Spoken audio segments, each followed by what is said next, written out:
Hi artist, welcome back to my art channel.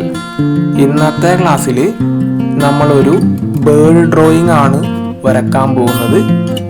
Blocking method ഉപയോഗിച്ചുകൊണ്ട് ഒരു അടിപൊളിയായിട്ടുള്ള ഒരു ഡ്രോയിങ് ആണ് നമ്മൾ ഇന്ന് പ്രാക്ടീസ് ചെയ്യുന്നത്. നിങ്ങളുടെ എല്ലാ ആർട്ട് മെറ്റീരിയൽസും എടുത്ത് റെഡി ആയിക്കോ. പോവാം വീഡിയോയിലേക്ക്.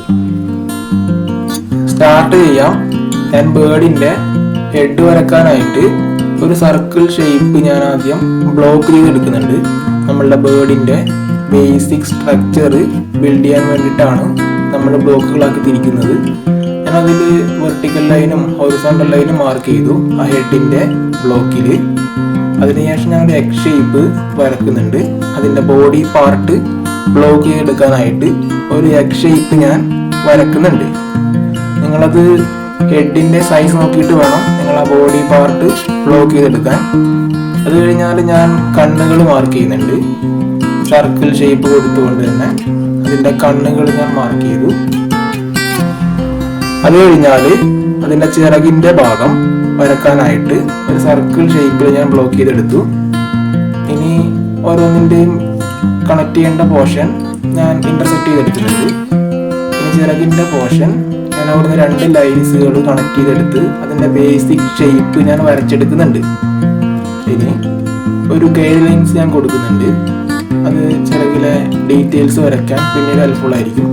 പിന്നെ ഞാൻ കാലുകൾ ഓരോ ലൈൻസ് കൊടുത്തുകൊണ്ട് ബേസിക് സ്ട്രക്ചർ ഷേപ്പ് ഞാൻ ബ്ലോക്ക് ചെയ്തെടുത്തു. നമുക്ക് ആ ഒരു കിളിയുടെ ഏകദേശം സ്ട്രക്ചർ കിട്ടിയിട്ടുണ്ട്. ഇനി ശ്രദ്ധിക്കുക, നിങ്ങൾ ബ്ലോക്ക് ചെയ്തെടുക്കുന്ന സമയത്ത് നല്ലപോലെ റഫറൻസ് പിക്ചർ ഒബ്സർവ് ചെയ്തതിന് ശേഷം മാത്രം വരക്കാൻ ശ്രദ്ധിക്കുക.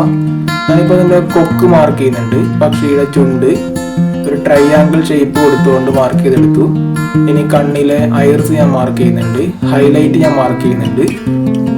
അതേപോലെ തൊട്ടടുത്ത കണ്ണിലും ഞാൻ ചെയ്യുന്നുണ്ട്.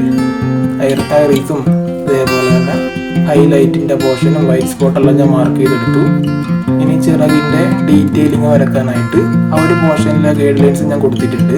പിന്നെ കാലുകളുടെ ഷേപ്പ് ക്രിയേറ്റ് ചെയ്തെടുക്കാൻ വേണ്ടി അവിടെ ഞാൻ ബേസിക് ഷേപ്പായ സർക്കിൾ ഷേപ്പ് കൊടുത്തുകൊണ്ട് ഞാൻ ബ്ലോക്ക് ചെയ്തെടുത്തിട്ടുണ്ട്. ഇനി ഓരോ പോർഷനും ഞാനൊന്ന് ഇന്റർസെക്ട് ചെയ്യുന്നുണ്ട്, അതിൻ്റെ ഔട്ട്ലൈനും കാര്യങ്ങളൊക്കെ. ഇനി വാലിൻ്റെ പോർഷനും കൂടെ കൊടുത്തു കഴിഞ്ഞാൽ നമ്മളുടെ ഒരു പക്ഷിയുടെ ഏകദേശ ഷേപ്പ് കിട്ടും. ഇനി ഞാൻ അതിൻ്റെ ഡീറ്റെയിലിങ്ങിലേക്ക് പോവുകയാണ്. ചിറകിൻ്റെ ഡിസൈനും ആ പാറ്റേൺസ് ഒക്കെ ലൈൻ ബൈ ലൈൻ ആയിട്ട് വരക്കാൻ ശ്രദ്ധിക്കുന്നുണ്ട്. നമുക്ക് HB പെൻസിൽ ഉപയോഗിച്ചുകൊണ്ട് തന്നെ ലൈൻസ് വരക്കാവുന്നതാണ്. അതാകുമ്പോൾ മിസ്റ്റേക്സ് വരുന്നുണ്ടെങ്കിൽ നമുക്ക് പെട്ടെന്ന് ഇറേസ് ചെയ്ത് കറക്റ്റ് ചെയ്തെടുക്കാൻ കഴിയും. സാവധാനം വരക്കുക. നല്ലപോലെ ക്ഷമയോടുകൂടെ ചിത്രങ്ങൾ വരക്കാനായിട്ട് ശ്രദ്ധിക്കുക.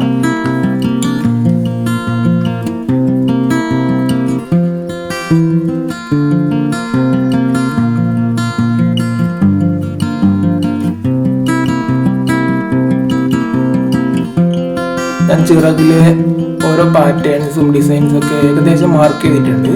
ഇനി ആ കാലിൻ്റെ ഷേപ്പ് ഞാൻ വരച്ചെടുക്കുന്നുണ്ട്. നമ്മൾ പെൻസിൽ നല്ലപോലെ ഷാർപ്പൻ ചെയ്തിട്ട് വേണം ഇതുപോലെയുള്ള ലൈൻസുകൾ വരയ്ക്കാൻ. ചിത്രത്തിൻ്റെ ഔട്ട്ലൈൻ ഒക്കെ ചെയ്യുന്ന സമയത്ത് നിങ്ങളുടെ പെൻസിൽ ഇടയ്ക്കിടയ്ക്ക് നിങ്ങൾ ഷാർപ്പൻ ചെയ്യാൻ ശ്രദ്ധിക്കുക. എന്നാൽ നിങ്ങൾക്ക് നല്ല തിന്നായിട്ടുള്ള ലൈൻസുകൾ പെൻസിലിൽ നിന്ന് വരച്ചെടുക്കാൻ കഴിയും.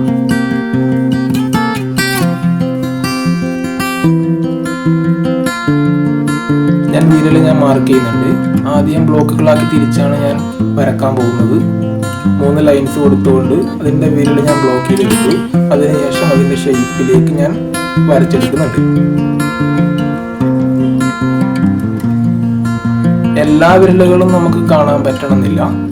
അതിൻ്റെ പേഴ്സ്പെക്റ്റീവ് അനുസരിച്ചായിരിക്കും നമുക്ക് ഓരോ ഭാഗവും കാണാൻ കഴിയുക. ഞാൻ നഖങ്ങൾ ഞാൻ മാർക്ക് ചെയ്യുന്നുണ്ട്.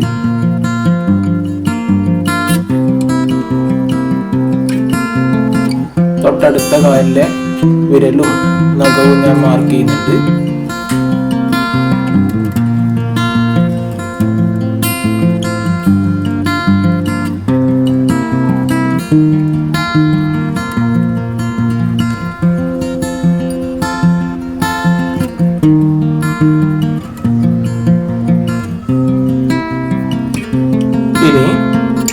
ചിത്രത്തില് ഞാൻ കണ്ണിന്റെ ഐറിസ് നല്ല പോലെ ഡാർക്ക് ചെയ്തെടുക്കാൻ ശ്രദ്ധിക്കുന്നുണ്ട്. നിങ്ങൾക്ക് 8B പെൻസിലോ 10B പെൻസിലോ ഉപയോഗിച്ചുകൊണ്ട് കൃഷ്ണമണി ഇല്ലെങ്കിൽ ഐറിസ് നല്ല പോലെ ഡാർക്ക് ചെയ്തെടുക്കാൻ കഴിയും. ആ ഒരു വൈറ്റ് സ്പോട്ട് അല്ലെങ്കിൽ ഹൈലൈറ്റ് വീഴുന്ന ഭാഗം ഒടിച്ചിടാൻ നിങ്ങൾ ശ്രദ്ധിക്കുക. അതേപോലെ തന്നെ ഷെയ്ഡ് ചെയ്യുന്ന സമയത്ത് ഔട്ട്ലൈനിന്റെ പുറത്തേക്ക് പോകാതെ മാക്സിമം എല്ലാ ഷെയ്ഡ്സും അതിന്റെ അകത്ത് തന്നെ കവർ ചെയ്തെടുക്കാൻ ശ്രദ്ധിക്കുക.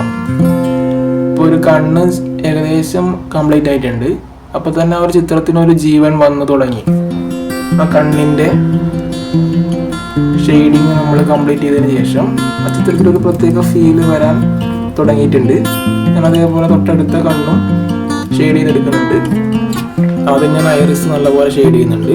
വൈറ്റ് സ്പോട്ട് ഒഴിച്ചിട്ടതിന് ശേഷം ഔട്ട്ലൈൻ ഞാൻ കറക്റ്റ് ചെയ്തെടുക്കുന്നുണ്ട്.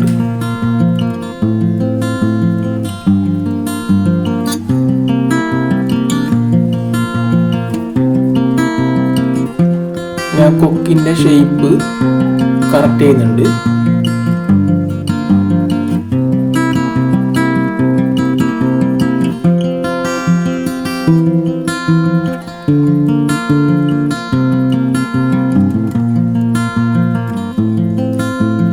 ഇനി അതിൻ്റെ തലയുടെ ഷേപ്പ് ഒന്ന് കണക്ട് ചെയ്യുന്നുണ്ട് അതിൻ്റെ ബോഡി പാർട്ടുമായിട്ട്.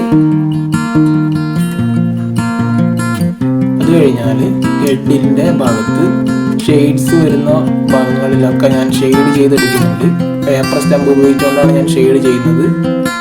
ആ പേപ്പർ സ്റ്റമ്പിൽ ഓൾറെഡി അതിൽ ഗ്രാഫൈറ്റിൻ്റെ പൗഡർ ഉള്ളത് കൊണ്ടാണ് ഞാൻ നേരിട്ട് തന്നെ ഷെയ്ഡ് ചെയ്യുന്നത്. നിങ്ങൾക്ക് പെൻസിൽ ഉപയോഗിച്ചുകൊണ്ട് ഷെയ്ഡ് ചെയ്തതിന് ശേഷം സ്റ്റമ്പ് ഉപയോഗിച്ചുകൊണ്ട് ബ്ലെൻഡ് ചെയ്തെടുക്കാവുന്നതാണ്. ലൈറ്റായിട്ട് വേണം നിങ്ങൾ ഷെയ്ഡ് ചെയ്യാൻ. ലൈറ്റ് പ്രഷറിൽ ഷെയ്ഡ് കൊടുക്കാനായിട്ട് ശ്രദ്ധിക്കുക.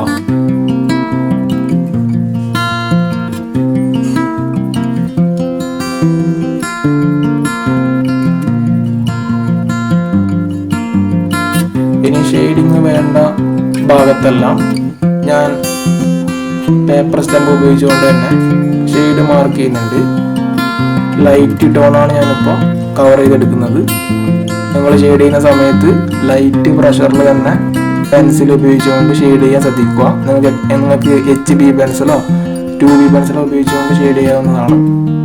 അതിനുശേഷം ഞാൻ അതിൻ്റെ സ്ട്രക്ചർ മാർക്ക്, അതിൻ്റെ ടെക്സ്ചർ, അതിൻ്റെ പാറ്റേൺ ഡിസൈൻസ്, തൂവലിൻ്റെ ഏകദേശ ഐഡിയാസ് ഞാൻ മാർക്ക് ചെയ്തെടുത്തു. അതിനുശേഷം ഷെയ്ഡിങ് വേണ്ട ഭാഗത്ത് ഞാൻ ഷെയ്ഡ് ചെയ്തെടുക്കുന്നുണ്ട്.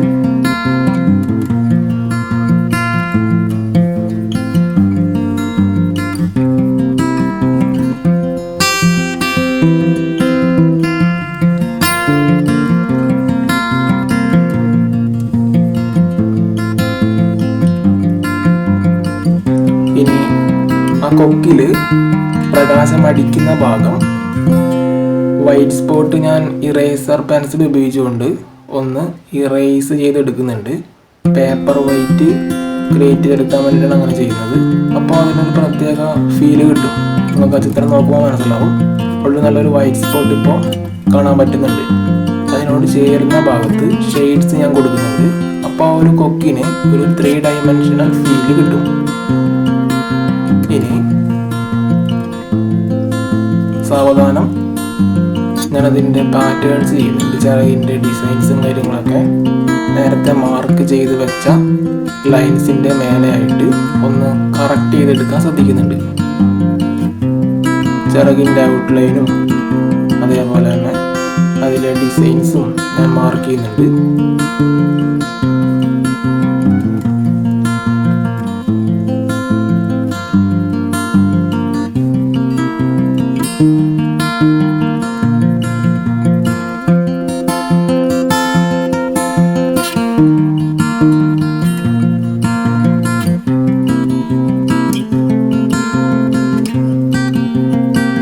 ഔട്ട്ലൈൻ ഡാർക്ക് വേണ്ട ഭാഗത്ത് ഞാൻ 6B പെൻസിൽ ഉപയോഗിച്ചുകൊണ്ട് ഔട്ട്ലൈൻ വരച്ചെടുക്കുന്നുണ്ട്. കുറച്ച് കട്ടിയിൽ ഞാൻ ചെയ്യുന്നുണ്ട്. നിങ്ങൾ ഔട്ട്ലൈൻ വരക്കുന്ന സമയത്ത് പെൻസിൽ നല്ലപോലെ ഷാർപ്പൻ ചെയ്യുക. നല്ല തിന്നായിട്ടുള്ള ലൈൻസ് ഉപയോഗിച്ചുകൊണ്ട് ചെയ്യുമ്പോൾ നല്ലൊരു ഫീൽ കിട്ടും.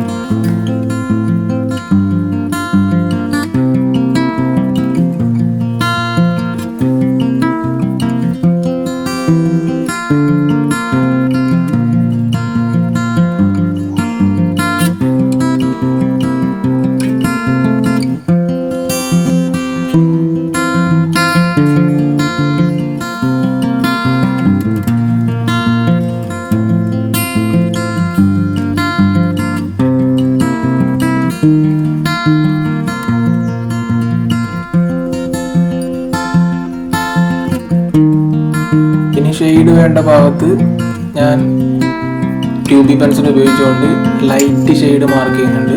ലൈറ്റ് ടോൺ ക്രിയേറ്റ് ചെയ്തെടുക്കുന്നുണ്ട്. ലൈറ്റ് പ്രഷറിൽ വേണം ഷെയ്ഡ് മാർക്ക് ചെയ്യാൻ, അമർത്തി വരക്കാൻ പാടില്ല.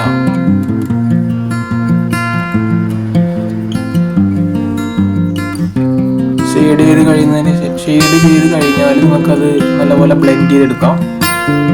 ഞാൻ പേപ്പർ സെമ്പ് ഉപയോഗിച്ചുകൊണ്ട് തന്നെ ബ്ലെൻഡ് ചെയ്തെടുക്കുന്നുണ്ട്.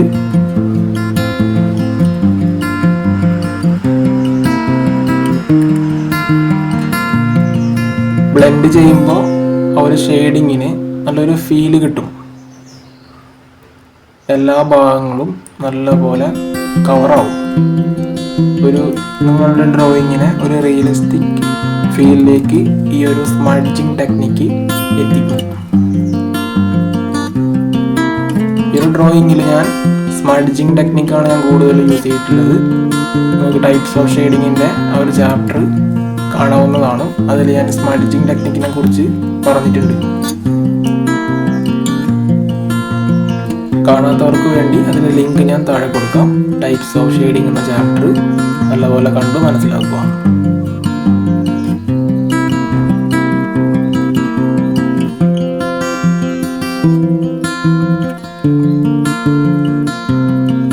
ഇതിൻ്റെ തൂവലിൻ്റെ ഡിസൈനും കാര്യങ്ങളൊക്കെ ഞാൻ ചെയ്യുന്നുണ്ട്. ചിറകിലെ ഡിസൈനും കാര്യങ്ങളൊക്കെ ഞാൻ ചെയ്യുന്നുണ്ട്.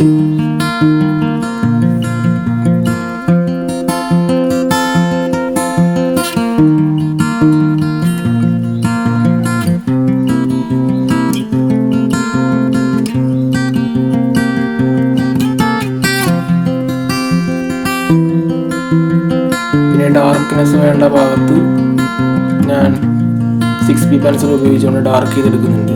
നമുക്ക് ഡാർക്ക് ടോണുള്ള 8B പെൻസിലൊക്കെ ഉപയോഗിക്കാം. പ്രഷർ കുറച്ചുകൊണ്ട് വേണം ഷെയ്ഡ് ചെയ്യാൻ.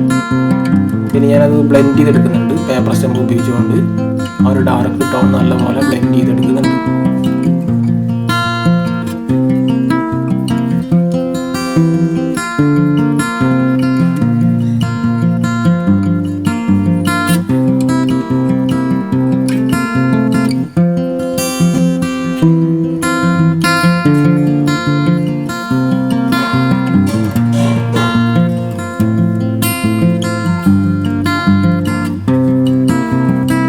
ബ്ലെൻഡിങ് ഓൾമോസ്റ്റ് കംപ്ലീറ്റ് ആയിട്ടുണ്ട്. അത് കഴിഞ്ഞാൽ അതിൻ്റെ കാലിൻ്റെ ഭാഗത്ത് ഒരു സൈഡിൽ ഞാൻ ഡാർക്ക് ലൈൻസ് കൊടുത്ത് മാർക്ക് ചെയ്യുന്നുണ്ട്. ഒന്ന് എടുത്ത് നിൽക്കാൻ വേണ്ടിയിട്ടാണ്, കുറച്ച് ഡെപ്ത് കാണാൻ വേണ്ടിയിട്ടാണ് ഞാൻ അങ്ങനെ ചെയ്യുന്നത്.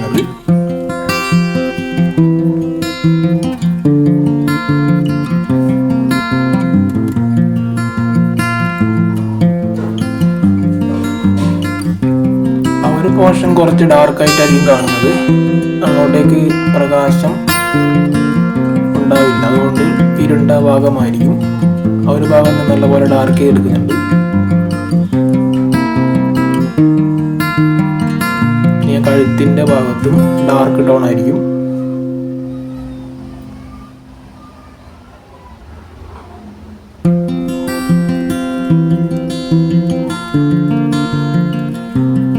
വരയ്ക്കുന്ന സമയത്ത് ഈ ഒരു റെഫറൻസ് പിക്ചർ നല്ലപോലെ ഒബ്സർവ് ചെയ്യുക.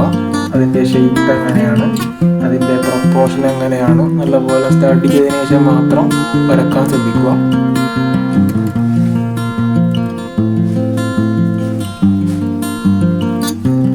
ഇനി അതിൻ്റെ തൂവലിൻ്റെ ടെക്സ്ചർ, അതിൻ്റെ ഡിസൈൻ ഞാൻ മാർക്ക് ചെയ്യുന്നുണ്ട്. നിങ്ങൾക്ക് യു ഷേപ്പിലോ വി ഷേപ്പിലോ ആ ഒരു ഡിസൈൻ ക്രിയേറ്റ് ചെയ്തെടുക്കാവുന്നതാണ്.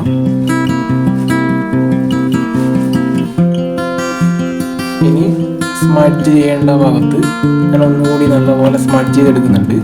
ചിത്രത്തിന് കുറച്ചുകൂടെ ഒരു റിയലിസ്റ്റിക് എഫക്റ്റ് ക്രിയേറ്റ് ചെയ്തെടുക്കാൻ കഴിയും.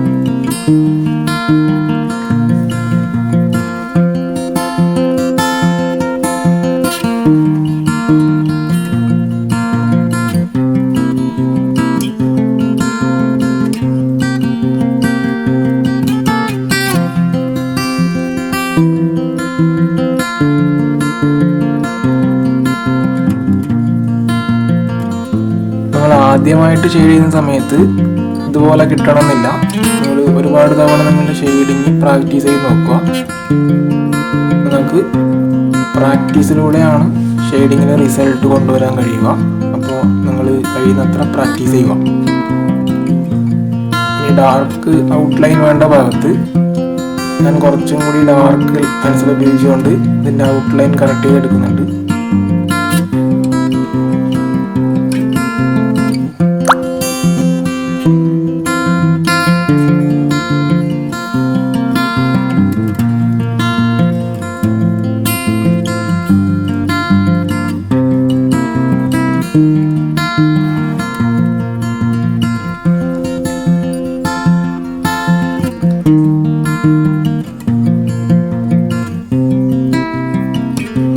നല്ലപോലെ ടൈം എടുത്ത് വരക്കാനായിട്ട് ശ്രദ്ധിക്കുക.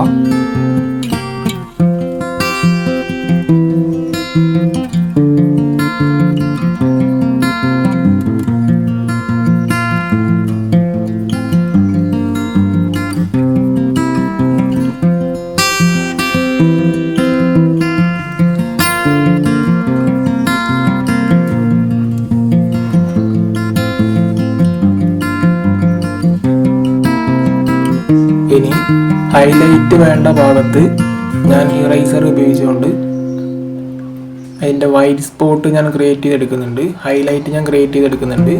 പേപ്പർ വൈറ്റ് വിസിബിൾ ആക്കുന്ന സമയത്ത് ആ ഒരു ചിത്രത്തിന് കുറച്ചുകൂടി ഒരു ഫീൽ കിട്ടും. അതിൻ്റെ ലൈറ്റും അതേപോലെ ഷെയ്ഡ്സും കൂടി ചേരുന്ന സമയത്ത് നിങ്ങളുടെ ഡ്രോയിങ്ങിന് ഒരു പ്രത്യേക ഫീല് കാണാനായിട്ട് പറ്റും.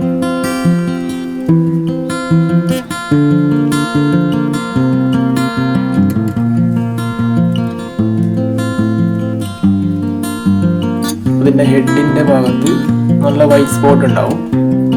സാധാ ഇറൈസർ ഉപയോഗിച്ചുകൊണ്ട് തന്നെയാണ് ഞാൻ ആ ഒരു ഭാഗം ഹൈലൈറ്റ് ക്രിയേറ്റ് ചെയ്തെടുക്കുന്നത്. ഇനി ഡബിൾ ഇറൈസർ ഉപയോഗിക്കുന്നുണ്ടെങ്കിൽ കുറച്ചുകൂടെ റിസൾട്ട് കിട്ടും.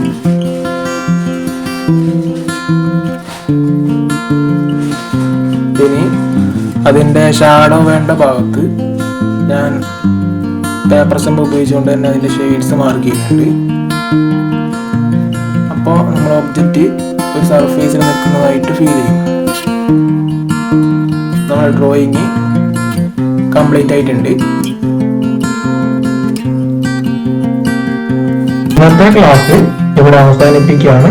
ഇന്നത്തെ ക്ലാസ് നിങ്ങൾക്ക് യൂസ്ഫുൾ ആയിട്ടുണ്ടെങ്കിൽ ലൈക്ക് ചെയ്യാനും കമന്റ് ചെയ്യാനും സബ്സ്ക്രൈബ് ചെയ്യാനും മറക്കല്ലേ. അപ്പോൾ അടുത്ത ക്ലാസ്സിൽ പുതിയൊരു ടോപ്പിക്കുമായിട്ട് നമുക്ക് വീണ്ടും കാണാം. അതുവരെ ബൈ.